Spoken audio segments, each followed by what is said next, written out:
بسم اللہ الرحمن الرحیم اللہم صلی وسلم وبارک علی سیدنا محمد وعلی آل محمد۔ سب سے پہلے بہت ہی پرزور انداز میں تحریک انصاف کی طرف سے ہم مذمت کرتے ہیں جو غزہ میں فلسطینیوں کے ساتھ ہو رہا ہے، بہت ظلم عظیم ہے، اور حکومت پاکستان پہ اس پہ مضبوط موقف دینا چاہیے اور غزہ کے مسلمانوں کے لیے اپنا جو ہمارا تاریخی کردار ہے پاکستان کا مسئلہ فلسطین پہ وہ ادا کرنا چاہیے۔ خاص کر اس بات کی بھی ہم مذمت کرتے ہیں کہ کل جس طرح جماعت اسلامی کے کچھ دوستوں نے نکل کے فلسطین سے یکجہتی کے لیے احتجاج کیا، اور جس طرح ان کے ساتھ پولیس کی بروٹیلٹی ہوئی اور فارمر سینیٹر مشتاق صاحب کے ساتھ زیادتی ہوئی، ان چیزوں کی مذمت اس لیے کرتے ہیں کہ پاکستان تو بنا ہی اسلام کے نام پہ ہے، اور پاکستان کے فاؤنڈنگ ہمارے فادر قائد اعظم محمد علی جناح نے یہ فرمایا تھا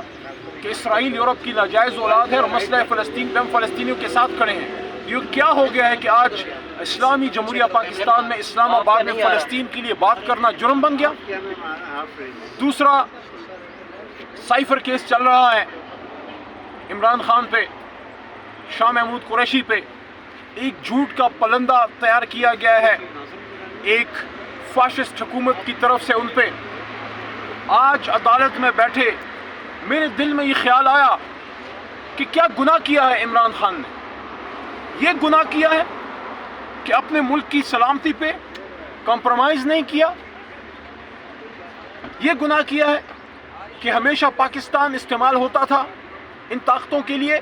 اور عمران خان صاحب نے یہ کہا کہ میں اپنے ملک میں بین الاقوامی طاقتوں کو، امریکہ کو اور نیٹو کو اور ان لوگوں کو جو ہے ہم اڈے نہیں دیں گے۔ ہمارا ملک، مجھے عمران خان صاحب سابق وزیر اعظم کی بات آج ایسی یاد ہے جیسے ابھی انہوں نے کی ہو، جب عمران خان صاحب نے یہ کہا کہ we can be partners in peace but Pakistan under Imran Khan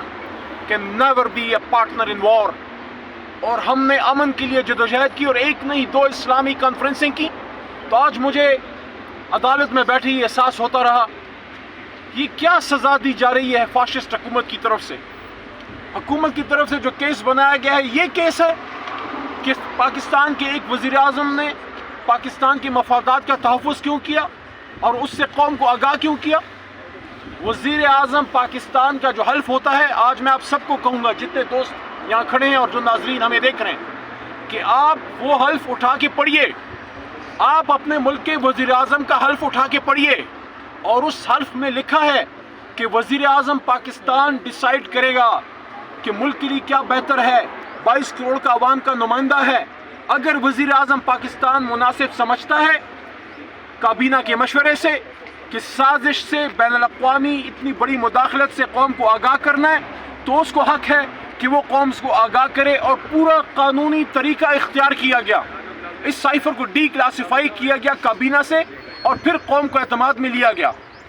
کہ پاکستان کے خلاف یہ مداخلت ہوئی ہے۔ انشاءاللہ ہم سمجھتے ہیں یہ جھوٹ کا پلندہ ختم ہوگا، عمران خان صاحب اور شاہ محمود قریشی کے خلاف سائفر کیس ختم ہوگا، عمران خان کو انصاف ملے گا، اور اس کے ساتھ ساتھ جو اسیران ہیں،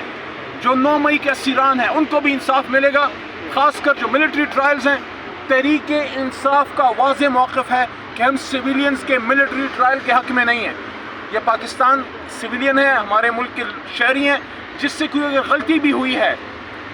اس کو سول کورٹ میں موقع دیا جائے کہ وہ اپنا کیس وہاں پہ لڑ سکے۔ انشاءاللہ ہم پر امید ہے کہ عمران خان صاحب کو اور قوم کو انصاف ملے گا، اور یہ جو دھاندلی ہوئی ہے، یہ جو ڈاکہ پڑا ہے مینڈیٹ پہ، انشاءاللہ اس کا بھی انصاف ہوگا،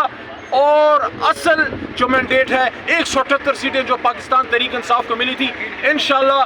یہ پاکستان تحریک انصاف کی حکومت آئے گی، اور جلد آئے گی، اور جلدی عمران خان انشاءاللہ باہر آئیں گے۔ اور آخری بات، رانا ثناء اللہ صاحب کو یہ کہنا چاہتا ہوں کہ بہت سے لوگوں کی خواہش ہوگی کہ عمران خان صاحب نہ رہیں، 25 کروڑ عوام عمران خان کے ساتھ ہیں۔ بہت شکریہ۔